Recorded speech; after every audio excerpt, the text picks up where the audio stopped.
আমরা অনেকেই বলি একাই ভালো থাকি, কারোর প্রয়োজন নেই। কিন্তু সত্যি কথা কি জানো তো, মাঝে মাঝে এই একাকিত্ব ভেতরে এক ভয়ঙ্কর যুদ্ধ তৈরি করে। চারপাশে অনেক সুখ থাকা সত্ত্বেও আমরা একাকিত্বের অসুখে ভুগি। কিন্তু এমন কাউকে পাওয়া যায় না যাকে নির্দ্বিধায় বলা যাবে আমার মনটা খারাপ। নিজের অনুভূতিগুলো নিজের মধ্যে চেপে রাখতে রাখতে সেগুলো ধীরে ধীরে আমাদের ভেতরটা বিষিয়ে দেয়। বুকের ভেতর হাহাকার জমে ওঠে।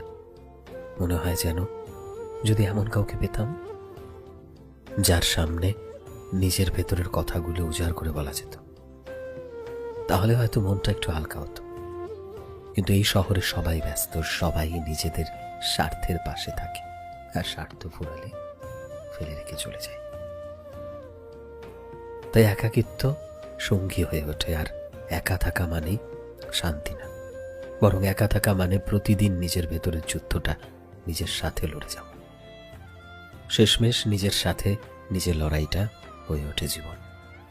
আর আমরা একাকিত্বকে ভয় পেতে পেতে মানিয়ে নিতে নিতে শেষে আপন করে নিই একাকিত্বকে।